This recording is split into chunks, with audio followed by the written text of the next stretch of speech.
This week, the New York Times published a bombshell story about Justice Samuel Alito flying a symbol commonly used by the Stop the Steal movement. So now, I'm going to show you, this is an upside-down flag. It is, of course, used as a symbol to show distress and had been adopted by Stop the Steal. So now, the timing here is pretty suspicious. So now they write, one of the homes flying an inverted flag following the January 6th Capitol riot was the residence of Supreme Court Justice Samuel A. Alito Jr. in Alexandria, Virginia. That upside-down flag was aloft on January 17th, 2021. While the flag was up, the court had been considering whether to hear a 2020 election case. Now, in that case, it's important to note that Alito had voted to hear it along with Justice Clarence Thomas. Now, they didn't win, and the case wasn't heard by the court, but I think that's pretty relevant to this. So now, currently, the Supreme Court is set to decide on several cases involving events surrounding that day and whether or not Donald Trump is immune to charges for his alleged role. So we've got this presidential immunity case, and I think from this, it's just another piece of evidence to show that Alito, as well as Thomas, are pretty biased. Not good. Now, this has sparked calls for Alito to recuse himself from the case. And, of course, he's not going to do that, so he comes up with a lame excuse. He said, I have no involvement whatsoever in the flying of the flag. It was briefly placed by Mrs. Alito in response to a neighbor's use of objectionable and personally insulting language on yard signs. So, wait a minute. She flies a Stop the Steal flag, okay, in response to yard signs? That seems a little sus. Now, Fox News Sunday host Shannon Bream said, I spoke directly with Justice Alito about the flag story in the New York Times. In addition to what's in the story, he had told me that a neighbor on their street had an F Trump sign that was within 50 feet of where children await the school bus in January 2021. Mrs. Alito brought this up with the neighbor. Oh, so you see, it was the neighbor. How dare you put that up with children? Well, wait a minute. I see Joe Biden signs all over the place where children are present. You got chuds driving their trucks with F Joe Biden on the tailgate, all right? That message is everywhere. It gets chanted on TV. It was chanted during the, what was it, NASCAR, right? That's where they come up with Joe Brandon or whatever, you know, F Joe Brandon. I mean, come on. Now you're going to hype and say, oh, yeah, the children. Won't somebody please think of the children? Look at that terrible yard sign. Come on. I'm not buying it. It's just... Give me a break. Yeah, exactly. All right, so now there's more. According to Justice Alito, things escalated, and the neighbor had put up a sign personally addressing Mrs. Alito and blaming her for the January 6th attacks. Justice Alito says he and his wife were walking in the neighborhood, and there were words between Mrs. Alito and a male at the home with the sign. The man had engaged in vulgar language, including using the C word. Following the exchange, Mrs. Alito was distraught and decided to hang the flag upside down for a short time. Justice Alito said some neighbors on the street were very political and acknowledged that it was a very heated time in January of 2021. Yes, a very heated time. Why was it heated again? Can somebody refresh my... Oh, that's right! Because a mob of MAGA chuds, spurred on by Donald Trump and the big lie about the election, literally stormed into the Capitol building. Yeah, I wonder why it can be heated. You know, trying to overturn democracy thing. Yeah, some people are going to get a little heated about that. And when you have a judge with a very obvious bias towards the MAGA chuds, yeah, I mean, there's going to be some tempers that flare. Okay, but again, here's the thing, though. Getting back to Alito, he is a justice. He's not supposed to show even the appearance of bias, much less bias. But again, we have numerous examples of Alito and his decisions being very biased towards conservatives, of him being... I remember when right-wingers were whining, crying about the activist judges, liberal activist judges. And now here you have Alito and Thomas, who are two very obvious activist judges here. Not a peep. Not a peep. In fact, we're the victims here. Well, I am a victim. They said mean things. The C word.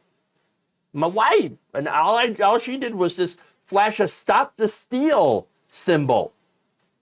Yeah, okay, yeah. Now look, former prosecutor Joyce Vance writes in her Substack, quote, "Here's what I did not anticipate, that in January of 2021, for several days, around January 17th, to be precise, both after the insurrection and on the 6th, and while the Supreme Court was still considering whether to hear an election-related case, the inverted flag associated with Stop the Steal movement was flying on a flagpole on Justice Alito's lawn.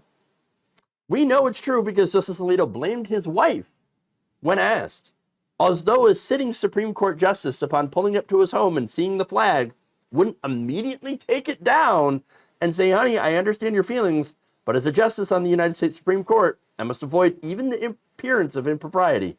And that flag conveys a political sentiment that is an affront to the rule of law I am sworn to uphold, especially after rioters carrying it swarmed the Capitol a week and a half ago." Now, it's not just talking about the normal, flag. The inverted flag has a very specific meaning among members of the right wing.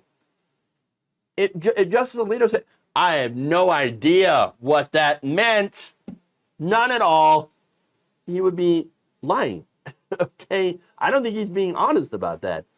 Pretty sure he knows exactly what it means and knew exactly what it meant at that time and didn't care.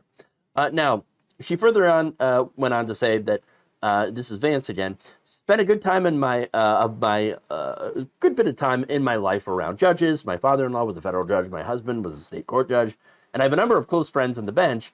I'm certain that none of their spouses or family members would have even considered placing a political symbol like this in their front yard because they would have understood the rules just like I did. Yeah, and so now. Getting back to the reason that she did this, right, purportedly. Oh, yeah, well, they had political signs. Okay, yeah, they can have political signs. But your husband being a Supreme Court justice, I mean, I'm sorry, but there has to be some separate rules for you. If it means that you can't place overtly political symbols, well, that's a sad day for you. Your husband accepted that role when he became a U.S. Supreme Court justice. You're not supposed to be biased or overtly political. You're not supposed to do that. Because if you are, well then, I mean, look at what's been happening. Nobody has trust in the Supreme Court anymore because they're overtly political, and they shouldn't be. So now other critics chimed in as well. Minnesota Governor Tim Walz told CNN on Friday, this stuff's not normal. Understatement of the year. I'm just stunned that we would ever have had to have a Supreme Court justice explain why his wife is flying a flag upside down in response to an insurrection. Senator Sheldon Whitehouse told CNN in a statement, if a judge on any other federal court have done this, the allegation will be investigated because it calls into question the person's ability to fairly decide a case. Through a long string of problematic behavior that has leaked out in the press, the far-right justices have demonstrated that they too should be subject to an enforceable ethics code. They are not capable of policing themselves.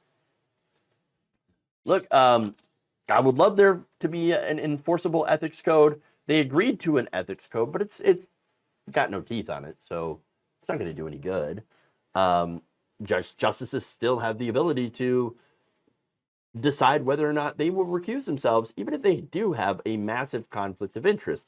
So that is a bad thing. Now, Dick Durbin said in a statement, quote, flying an upside down American flag, a symbol of the so-called Stop the Steal movement, clearly creates the appearance of bias. Yeah. Justice Alito should recuse himself immediately from cases related to the 2020 election and the January 6th insurrection, including the question of the former president's immunity. Look, they're all right. The problem is that that's not going to happen. He and Justice Thomas, they have a bias towards the Capitol rioters. They should recuse, but they won't. That's the problem. Look, the Supreme Court's supposed to be above politics. It's supposed to be above the fray. That's why they're appointed, not elected. And when you're elected, obviously you have to engage in politicking. So the founder said, well, okay, we're going to have we're going to have these justices be appointed to the Supreme Court so that they don't have to be political. They don't have to go through the process. And so they can be, again, neutral arbiters that are going to decide cases based on the merits and on the Constitution. Unfortunately, what we have now are ultra-conservative activist judges. Two of them specifically are massively corrupt, okay, and have a very clear bias towards the January 6th rioters. Alito and Thomas also have both received gifts from pro-Trump billionaires, and are married to people who have shown clear sympathies to the big lie. Okay, so especially Jenny Thomas, who had been texting, with Mark Meadows about how we have to stop them from stealing the election from Trump. I mean, it's again incredibly clear that these two have an extreme bias and shouldn't be involved in these cases at all. Unfortunately, like I keep saying, right now, there's really no way to rein them in. The court is completely corrupted as a result of this, and I have little faith that in the near future, or maybe even the far future, that's going to be fixed anytime soon. And that is incredibly disturbing.